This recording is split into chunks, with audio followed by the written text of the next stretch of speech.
Bamantong hininga siya, basta masaya si Paulo de Los, susuportahan ka namin ni Itay. Kaya lang, importante ang trabaho, pero dapat mo ring alagaan ang kalusugan mo, alam mo ba? Tumango ako, opo, alam ko po, Itay. Halos umabot na sa likod ng tenga ang ngiti ni Itay, mabuti naman kung alam mo. Sige na, umakyat ka na at magpahinga. Agad akong tumayo, sige po, Itay, inay, akyat na po ako. Pagkasabi ko nito ay umakyat na ako. Nawala ng kaunti ang ngiti sa mukha ni Itay. Tumingin siya kay inay, mahal, hindi mo ba napapansin na parang medyo malungkot si Paulo de Los? Sumang-ayon din si inay, hindi kaya may nangyaring hindi maganda sa kumpanya kasama ang mga katrabaho niya. Agad naging seryoso ang ekspresyon ni Itay, itong batang ito, gustong maging independent, gustong maging low-key, ayaw tayong at si Mira ang magbigay sa kanya ng special treatment. Hindi kaya talagang inaapi siya ng mga katrabaho niya. Nang maisip na may nangangahas na apihin ang kanyang pinakamamahal na anak, nagbago ang buong aura ni Itay. Ang mabait na ama sa harap ko ay naging malamig at walang awang business tycoon. May bahid din ng pag-aalala sa mukha ni inay, hindi kaya mas mabuting si Duang ang tanungin natin. Mas madaling mag-usap ang magkapatid. Tumango si Itay, si Duang na lang ang papuntahin natin. Kaya naman, noong gabing iyon, diretsyong kumatok si Marco de Los sa pinto ng kwarto ko. Sakto namang kalalabas ko lang mula sa banyo nang marinig ko ang katok, nagmamadali akong pumunta para buksan ang pinto. Nang makita ko si Marco de Los sa pinto, medyo nagulat pa ako, kuya. Pasok ka. Isinara ko ang pinto, pinaupo siya sa tabi ng kama, habang ako'y nagsimulang magpatuyo ng buhok. Ang ugong ng hairdryer ay medyo nagpaantok sa akin. Sakto namang nagsalita si Marco de Los, THN, masaya ka ba sa kumpanya kamakailan? Nawala ang kalahati ng antok ko dahil sa tanong na ito. Sa wakas ay nalaman ko rin kung bakit ako hinanap ni Marco de Los ngayong gabi. Okay naman, medyo masaya. Sa harap ng pamilya ko, ayokong magsinungaling, at ang paikat-ikot kong sagot ay nagpahiwatig kay Marco de Los na hindi talaga masaya ang kapatid niya sa kumpanya. Hindi agad nagtanong si Marco de Los, hinintay niya akong matapos magpatuyo ng buhok saka ngumiti at nagtanong, Paulo de Los, pwede mo bang sabihin kay kuya kung ano ang nangyari? Tiningnan ko si Marco de Los ng matagal at hindi nagsalita. Sakto namang akala ni Marco de Los ay hindi ako magsasalita. Ikinuwento ko sa kanya ang lahat ng nangyari nitong mga nakaraang panahon. Tungkol naman sa mga pagkakataong nagwala ako sa hotel at sa kumpanya, hindi ko sinabi. Ayokong isipin ng pamilya de Los na dahil lumaki ako sa labas ng 20 taon ay nagkaroon ako ng ilang hindi magandang ugali. Alam ni Marco de Los na siguradong hindi ko sinabi lahat, ngunit halos 80 hanggang 70% na rin ang naikwento ko. Hindi na rin nagpilit pa si Marco de Los, kung gayon, yung taong nagngangalang Leo Garcia ang nagpapalungkot sa iyo. Tumahimik ako ng ilang segundo, sa huli ay tumango. Walang sinabi si Marco de Los. Nagsalita ako, kuya, sa tingin mo ba talagang nagkamali ako? Itinigil ni Marco de Los ang pag-iisip, tiningnan ako sa harap niya, bamantong hininga, Paulo de Los, hindi ka nagkamali. Dahil nakikisimpatya ka kay Leo Garcia kaya mas inaalagaan mo siya, ito ay dahil sa ugali mo. Ngunit alam mo rin naman, minsan ang mabuting intensyon ay hindi laging sinusuklian ng mabuti. Tumango ako, alam ko. Sa totoo lang, bago ko hanapin si Mira, naisip ko na ng malinaw.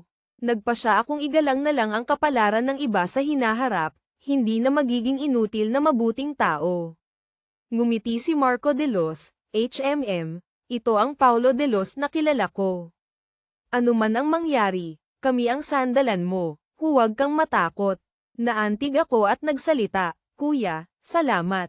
Lumabas si Marco de Los mula sa kwarto ko, lumingon at nakita ang mga magulang na hindi kalayuan.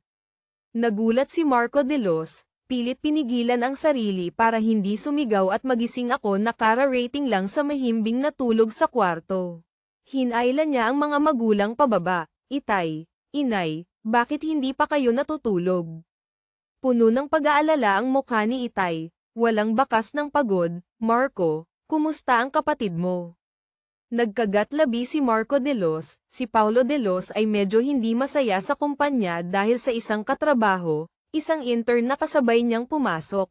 Intern? Anong ginawa ng intern na iyon?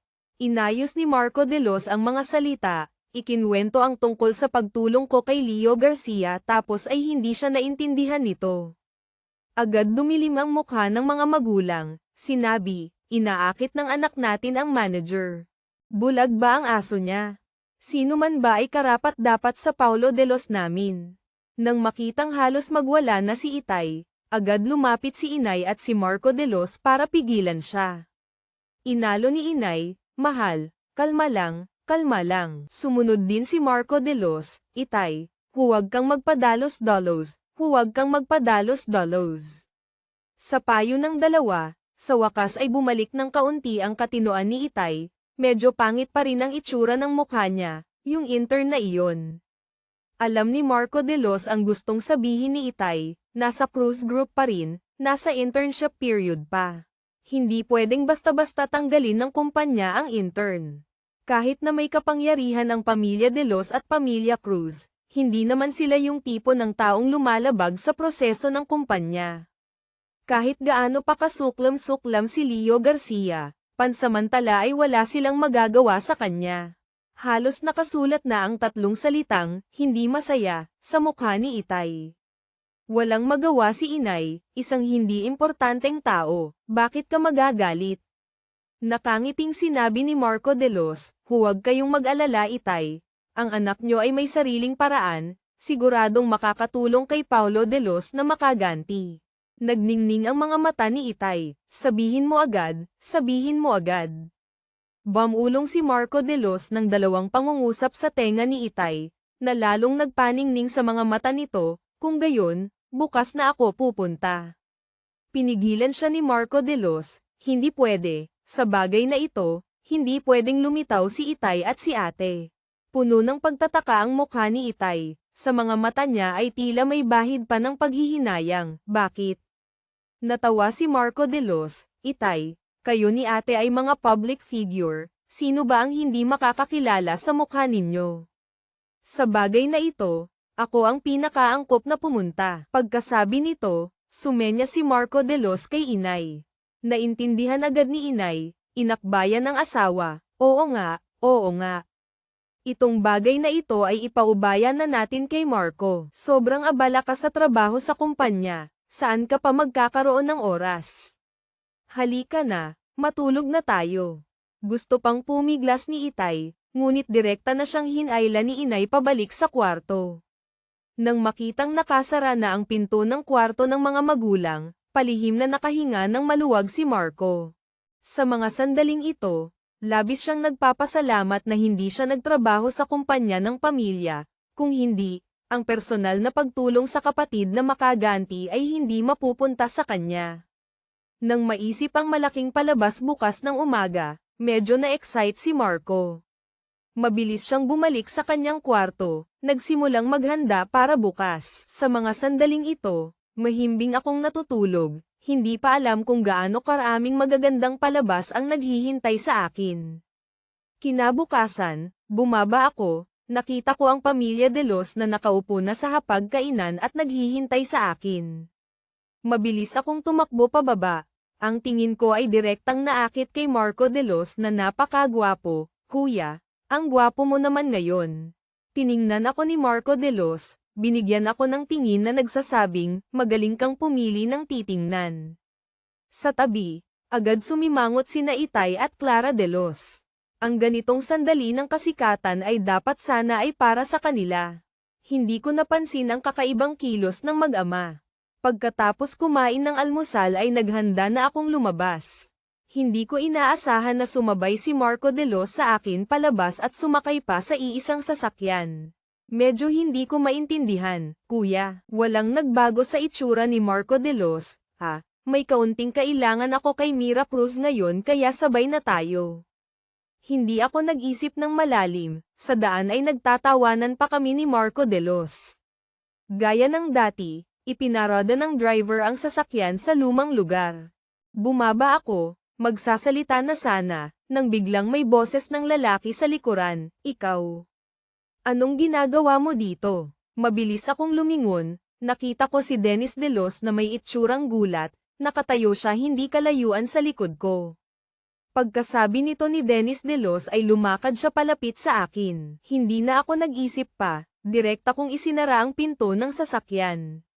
Nang akmang bubuksan ni Dennis De Los ang pinto, hinawakan ko ang pulso niya. "Anong ginagawa mo?" Sinulyapan ako ni Dennis De Los, biglang ngumisi ng mapanlait. "Bakit? Takot kang makita ko kung ano ang itsura ng matandang mayaman mong sugar mommy." Ang nakakainis na boses ay nagpakunot ng noo kay Marco De Los sa loob ng sasakyan, medyo pangit din ang itsura ng driver.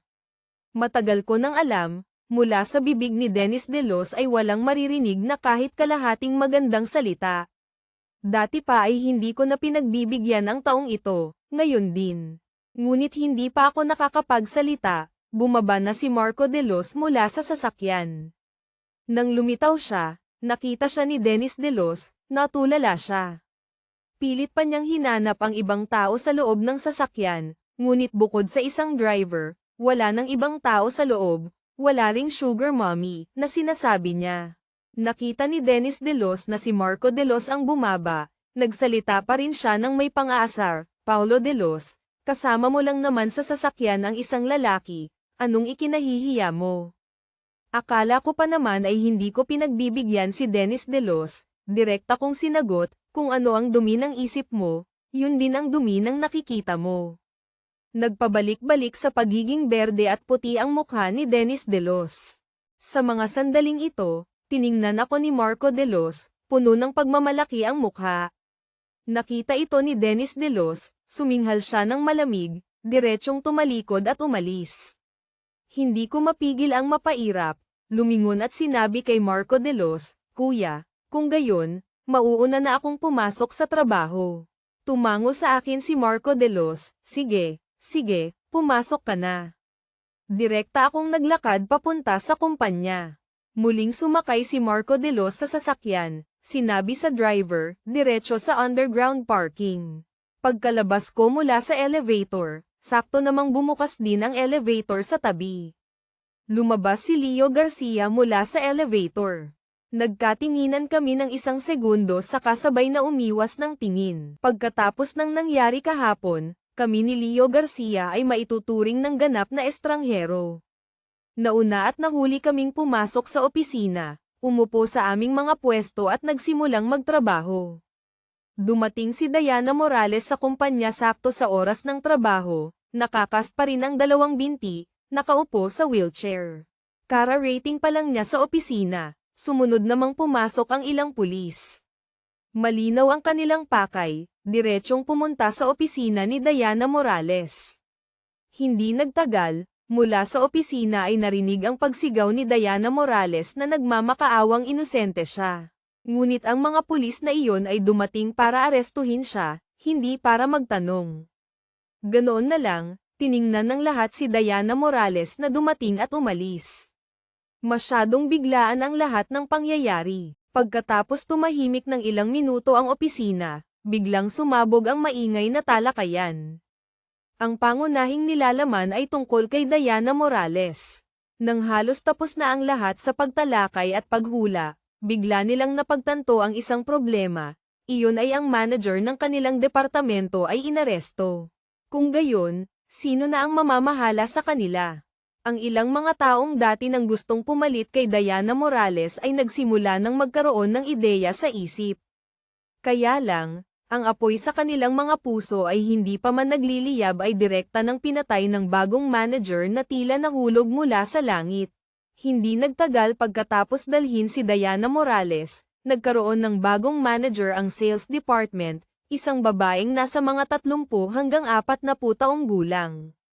Laging may ngiti sa mukha, mukhang napakadaling kausap, ngunit lagi kong nararamdaman na ang taong ito ay parang isang nakangiting sorrow. Magpakilala kayong lahat, ako si Wang, ang bago ninyong manager. Si Diana Morales dati ay nag-resign na. Mula ngayon, Ako na ang mamumuno sa inyo. Pagkatapos magpakilala ni Manager Wang ay nakangiti siyang tumayo doon.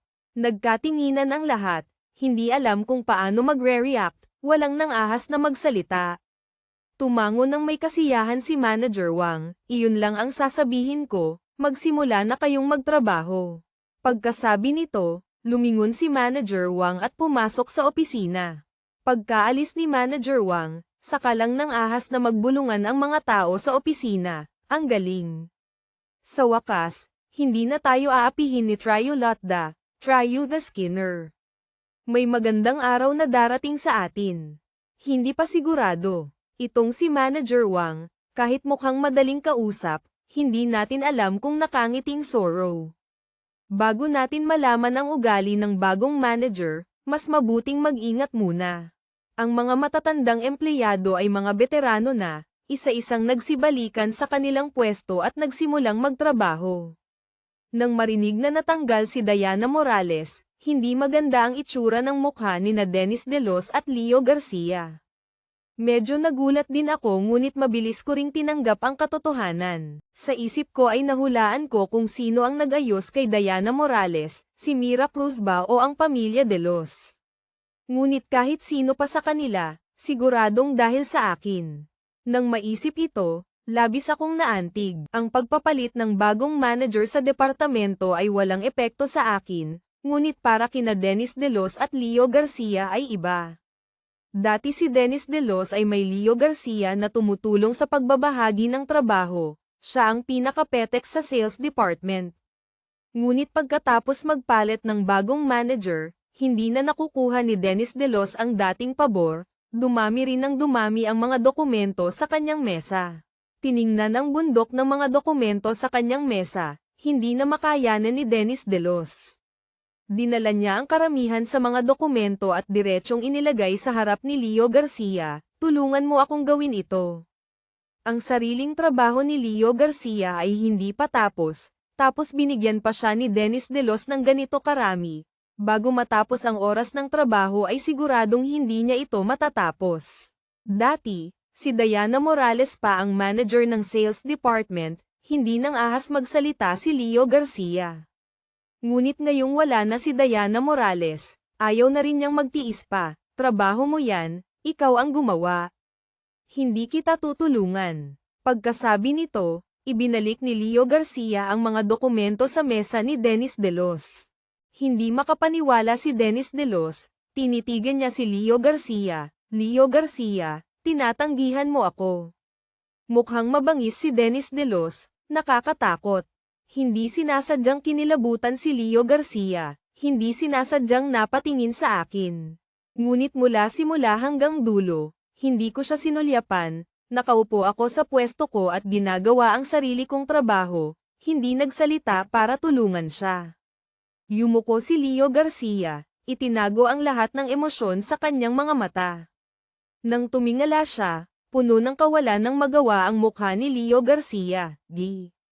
Dennis De Los, pareho lang tayong intern, bakit lagi mo akong pinag-iinitan?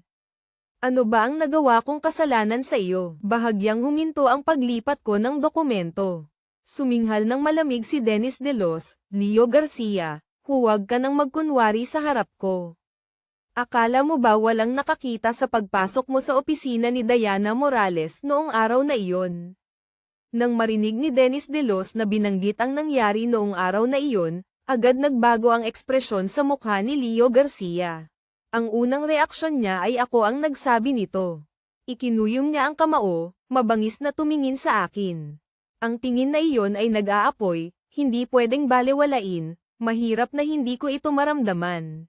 Walang magawang bumantong hininga ako, lumingon, at mabait na nagpaliwanag, hindi ako ang nagsabi. Maniwala ka man o hindi. Hindi talaga naniwala si Leo Garcia, inakala niyang ako nga ang nagsabi nito. Sakto namang nagsalita si Dennis De Los, bakit mo tinitingnan si Paulo De Los? Hindi siya mabuting tao, lalo ka na. Mismong mga mata ko ang nakakita sa pagpasok mo sa opisina ni Diana Morales. Agad siyang pinutol ni Leo Garcia. Dennis De Los, matagal na kitang tinitiis.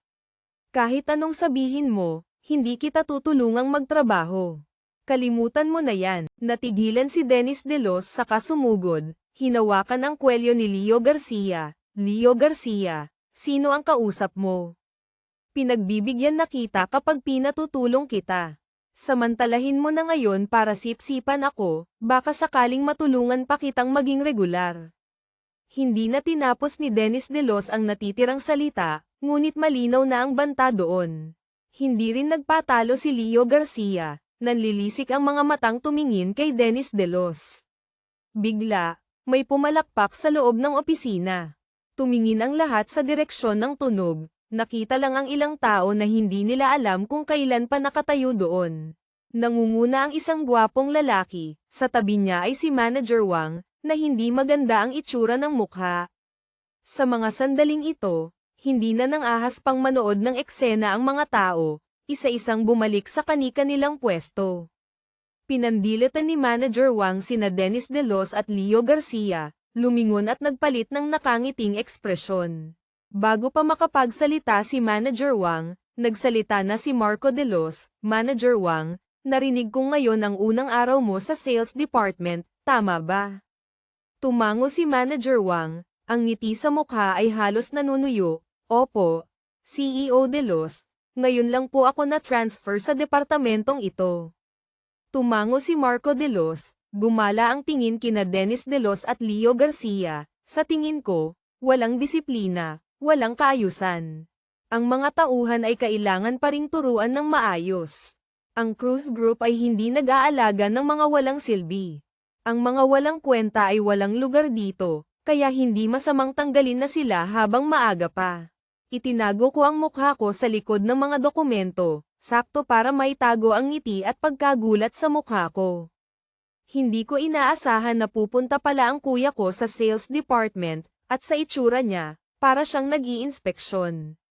Si Manager Wang ay tumango at yumuko kay Marco De Los. Paglingon niya, medyo naging seryoso ang mukha niya. Kayong dalawa, pumasok kayo agad sa opisina ko. Sinulyapan pa ni Dennis De Los si Marco De Los, saka galit na naglakad papunta sa opisina. Tumayo rin si Leo Garcia para sumunod, papunta na rin sana sa opisina. Biglang narinig nilang nagsalita si Marco De Los, ikaw. Oo, ikaw nga, ikuha mo ako ng maiinom. Nanigas ang katawan ni Leo Garcia, tumingala siya kay Marco De Los, puno ng hindi makapaniwalang tingin ang mukha. Ako po. Malamig siyang sinulyapan ni Marco De Los, hindi ba ikaw, ako ba? Napagtanto ni Leo Garcia na nagkamali siya ng sinabi, agad siyang nagsimulang humingi ng paumanhin sa kamaingat na nagtanong, kung gayon, ano po ang gusto ninyong inumin? Casual na sumagot si Marco De Los, kahit ano. Nasaan ang meeting room? Doon na lang ako maghihintay. Mabilis at masigasig na sinabi ni Manager Wang, dito po, ihahatid ko kayo. Inihatid ni Manager Wang si Marco De Los papunta sa opisina. Pagdaan nila kay Leo Garcia, sinaman pa niya ito ng tingin. Walang nang ahas na sabihin si Leo Garcia, nagmamadaling pumunta sa pantry. Pagkapasok ng lahat sa meeting room, isang buntong hininga ang narinig sa opisina. Medyo interesado ako kung ano ang ginagawa ni Marco De Los sa kumpanya, kaya naisip ko kung pwede bang pumasok sa meeting room para sumilip. Sakto namang lumabas si Manager Wang mula sa meeting room. Dumiretso siya sa tabi ko, Paulo De Los, dalhin mo ang mga gamit mo at sumunod ka sa akin sa meeting room. Tumango ako, kumuha ng isang folder ng dokumento at papel at panulat, saka sumunod kay Manager Wang papasok sa meeting room. Pagpasok ko pa lang, nakita ko na si Marco De Los. Nakaupo siya sa dulo ng mahabang mesa. Hindi siya tumingin sa akin, nagkunwari rin akong hindi ko siya kilala. Sinabihan ako ni Manager Wang na umupo sa tabi ni Marco De Los. Sakto namang dumating si Leo Garcia na may dalang tray at kumatok sa pinto ng meeting room. Sabay-sabay na napunta ang tingin ng lahat kay Leo Garcia. Pumasok siya, natigilan sandali nang makita ako, ngunit mabilis niyang inayos ang kanyang ekspresyon, dinala ang tray sa tabi ni Marco De Los, CEO De Los, heto po ang kape. Tiningnan ni Marco De Los ang kape sa harap niya, Kinuha ito at humigop ng kaunti sa kaidinura.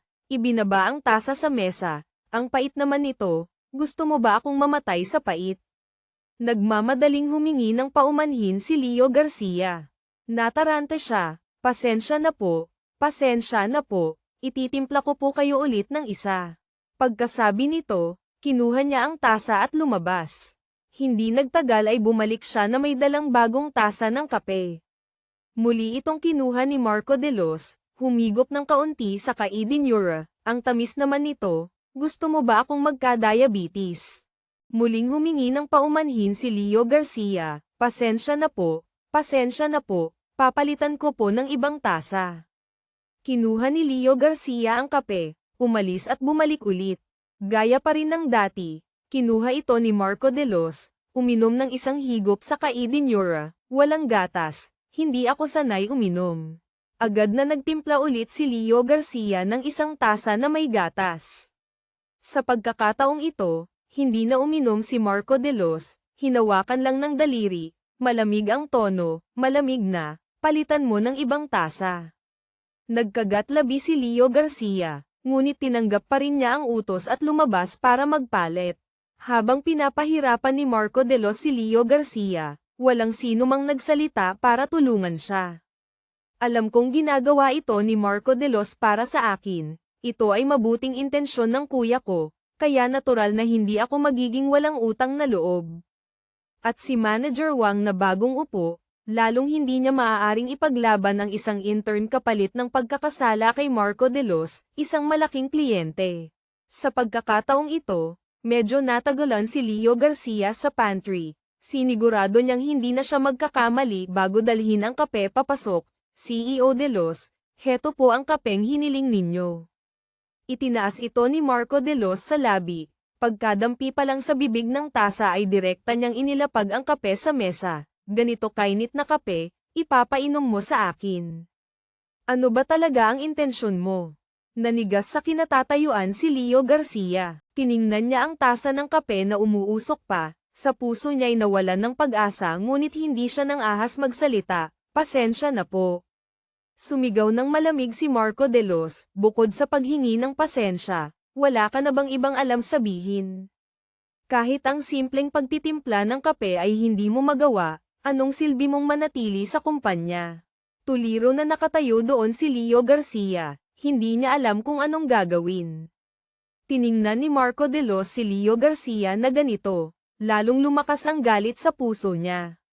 Nang maisip niya ang ginawa ng taong nasa harap niya sa kapatid niya, gusto niya itong sampailan ng 2 beses.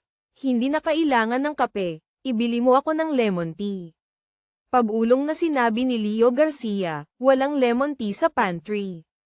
Itinaas ni Marco de Los ang boses, walang lemon tea sa pantry, hindi mo alam lumabas para bumili. Kailangan ko pa bang ituro sa iyo kung saan bibili? Umiling si Leo Garcia, tumalikod para bumili ng lemon tea. Pagkaalis ng tao, bumalik si Marco de Los sa dati niyang mahinahong itsura. Manager Wang, magsimula na tayong mag-usap. Kumuha si Manager Wang ng isang folder ng dokumento. Sige po. Nagsimula ang meeting. Nakaupo ako sa tabi at nagsusulat. Makalipas ang 10 minuto. Pumasok si Leo Garcia na may dalang isang baso ng lemon tea.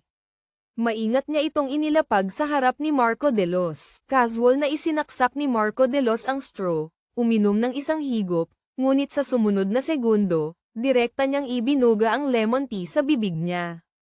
Sa pagkakataong ito, hindi sinadya ni Marco de Los na pahirapan si Leo Garcia, kundi talagang napakasama ng lasa ng lemon tea na ito.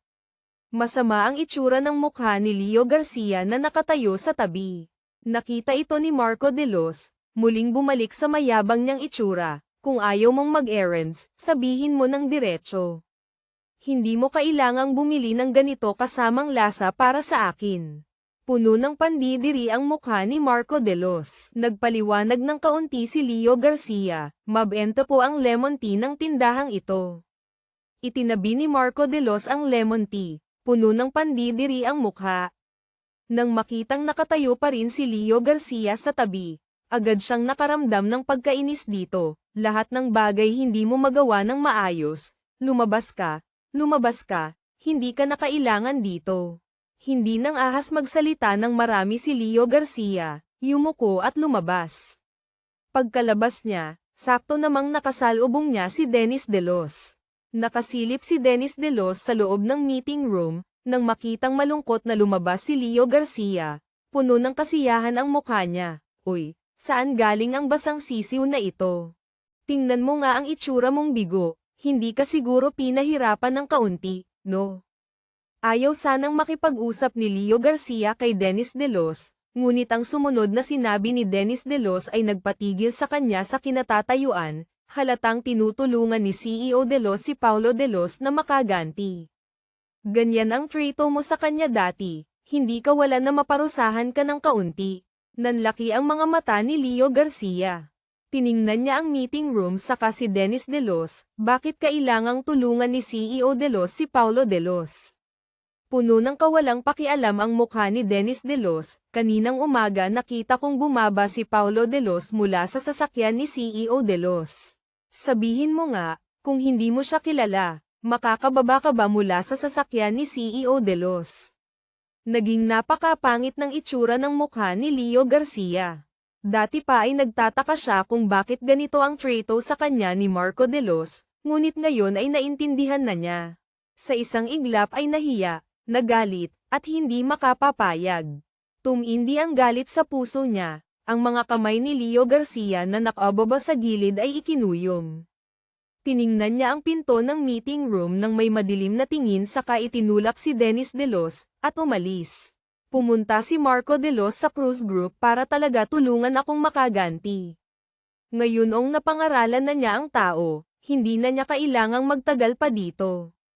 Kaya makalipas ang kalahating oras, lumabas si Marco De Los mula sa meeting room, nakangiting tumingin kay Manager Wang, ang mga natitirang bagay ay sabihin mo na lang sa assistant ko. May appointment pa ako sa kliyente, mauuna na ako.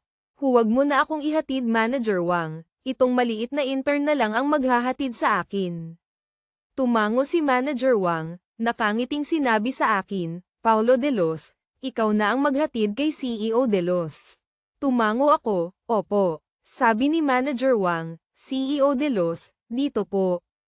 Isinuot ni Marco De Los ang kanyang sunglasses, sumunod sa akin diretso papunta sa elevator.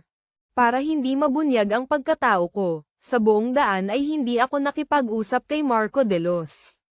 Dumating kaming dalawa sa tapat ng elevator, gamit ang boses na kami lang ang makakarinig ay sinabi ko, salamat.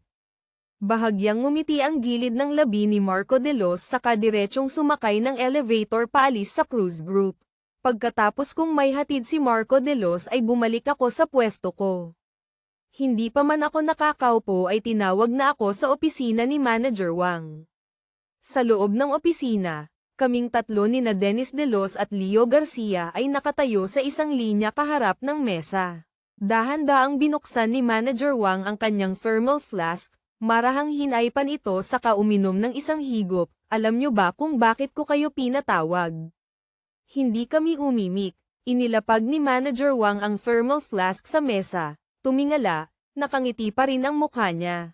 Unang napunta ang tingin niya sa akin. Lalo pang sumilay ang ngiti sa mukha niya. Paulo De Los, napakagaling ng ginawa mo ngayon. Lumabas ka na at magtrabaho ng maayos. Tumango ako, walang sinabi, at lumabas. Pagkalabas ko pa lang ng pinto ng opisina, narinig ko na sa loob ang pagsigaw ni Manager Wang. Tungkol sa pag-aaway ni Leo Garcia at Dennis De Los kanina, pinagalitan silang dalawa ni Manager Wang.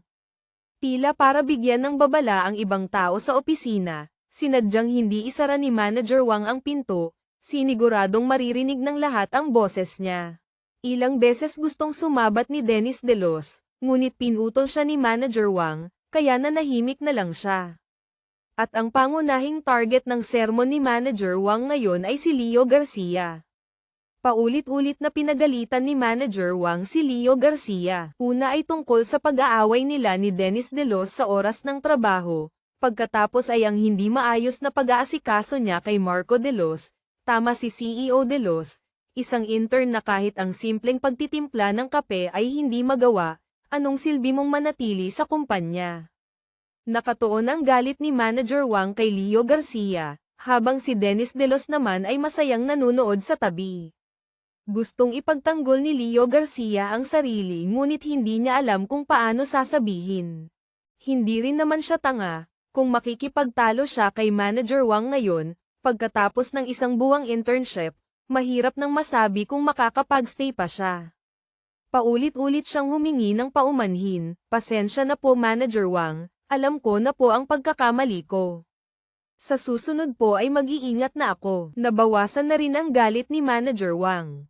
Nang makitang maganda ang ugali ni Leo Garcia, hindi na niya planong magsalita pa. Kinawiin niya ang kamay, sige na, sa susunod mag-ingat ka na."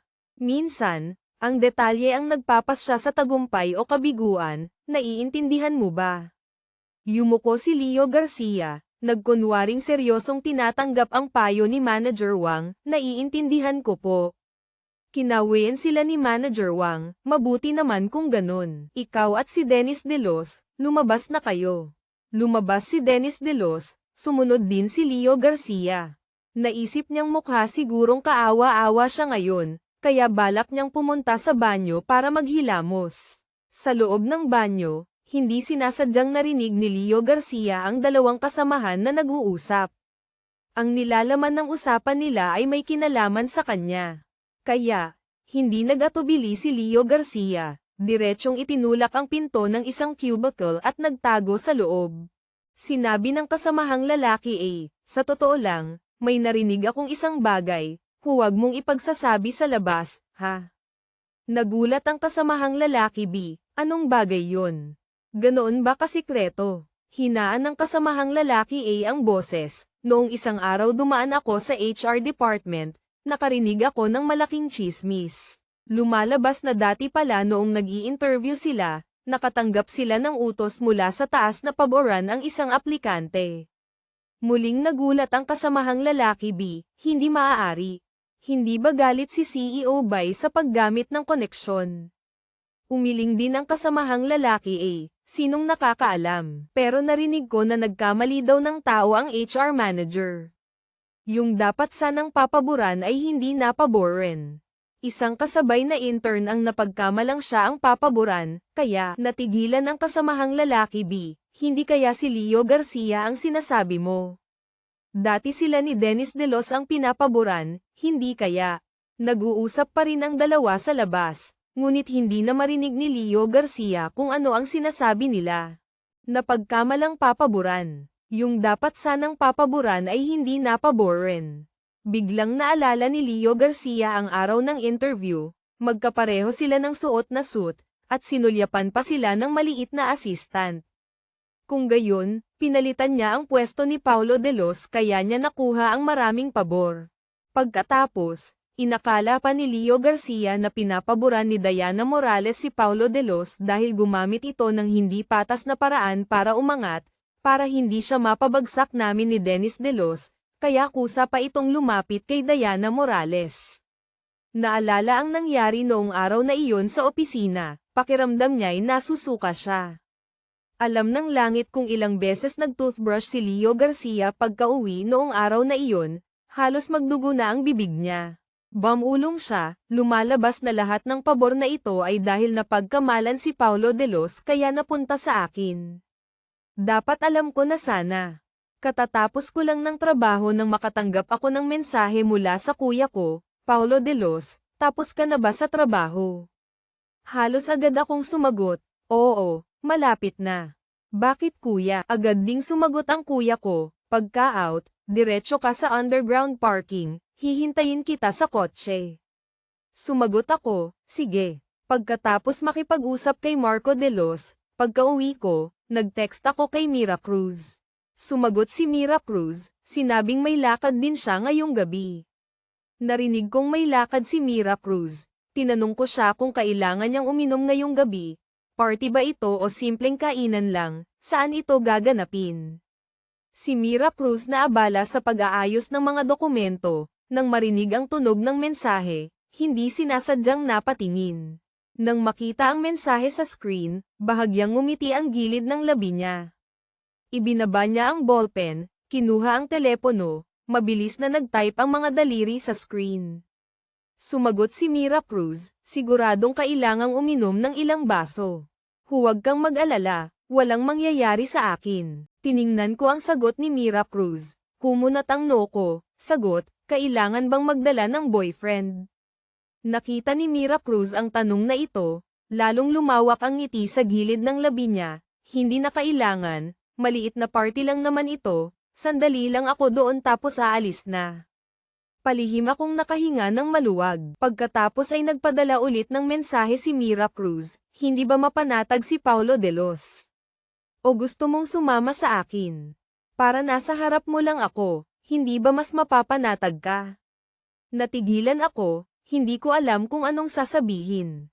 Matagal naghintay si Mira Cruz pero wala pa ring sagot mula sa akin. Ang kanang kamay niya ay walang tigil sa paglalaro sa telepono. Hindi nawawala ang ngiti sa gilid ng labi niya. Matagal bago ako sumagot, hindi na kailangan, naniniwala ako sa iyo. Nakipag-appointment na ako kay kuya, hindi ko pwedeng i-cancel.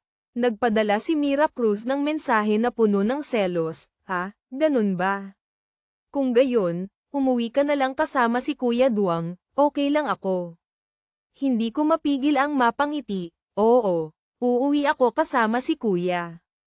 Pumunta ka na sa party, huwag kang masyadong gabihin sa pag-uwi. Tiningnan ni Mira Cruz ang mensahe sa telepono, ngumiti, masusunod po. Pagkatapos ng usapan namin ni Mira Cruz, tinapos ko ang natitirang trabaho saka nag-ayos ng gamit, naghanda ng umuwi. Tumayo ako, naglakad papunta sa elevator, hindi ko napansin si Leo Garcia na sumusunod sa likuran. Nanlaki ang mga mata ni Leo Garcia habang tinitingnan akong bumaba sa basement 1.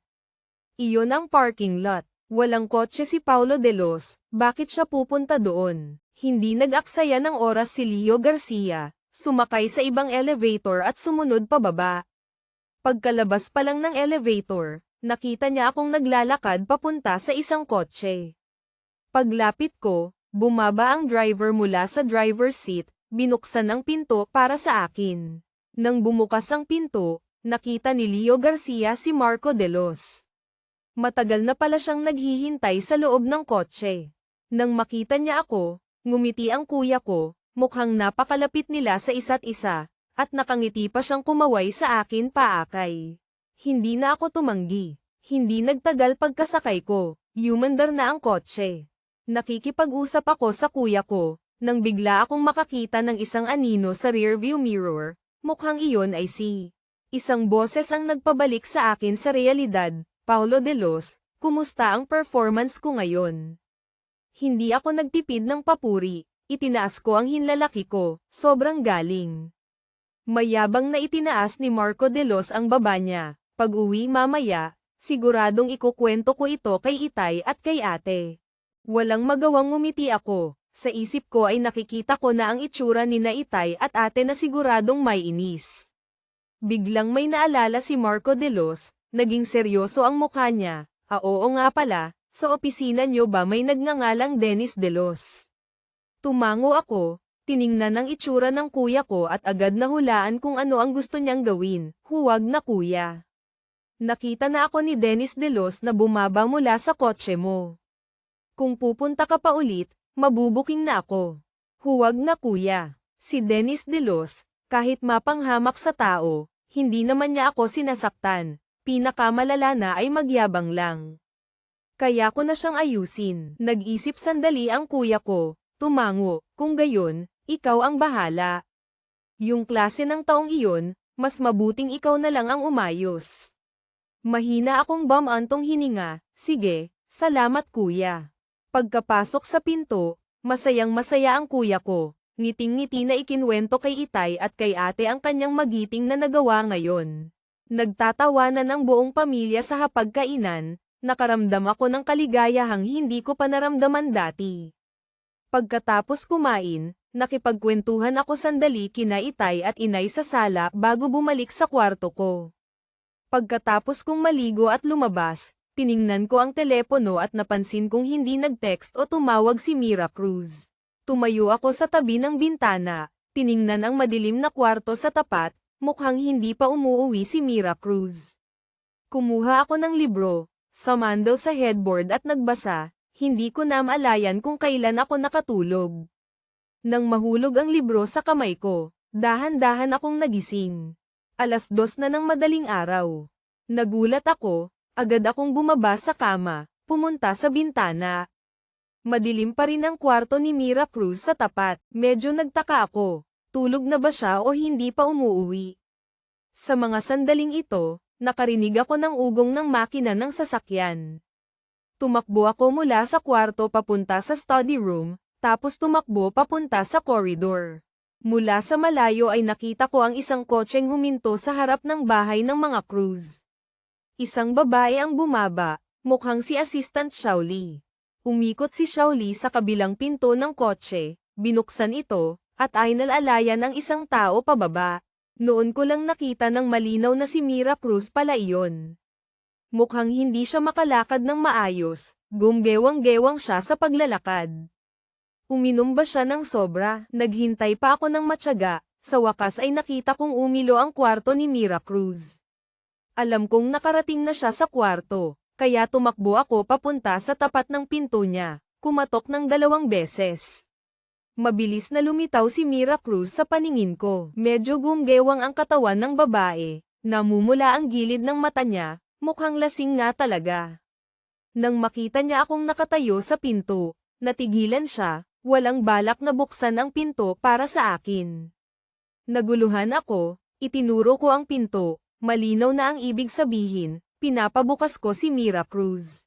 Nag-alinlangan sandali si Mira Cruz. Dahan-daang binuksan ang pinto, ngunit hindi gaya ng dati na pinapapasok ako. Direkta siyang hamarang sa pinto, may ngiti sa mukha, bakit gising ka pa ng ganitong oras? Lumapit ako, naamoy ko ang alak sa katawan ni Mira Cruz, hindi naman matapang. Umatras siya ng kalahating hakbang, hindi nagpahalata, medyo nainis ako, hindi ba sabi mo okay ka lang? Kung gayon, sino itong lasing na nakatayo sa harap ko? Tahimik lang na pinakinggan ako ni Mira Cruz sa kamalambing na ngumiti, pasensya na, may nangyari lang kaya medyo na late. Sa susunod hindi na mauulit. Ganoon pa rin kabait ang ugali niya kahit pinagsasabihan ko na siya, hindi ko tuloy alam kung anong sasabihin ko, wala akong intensyong sisihin ka. Ako lang ay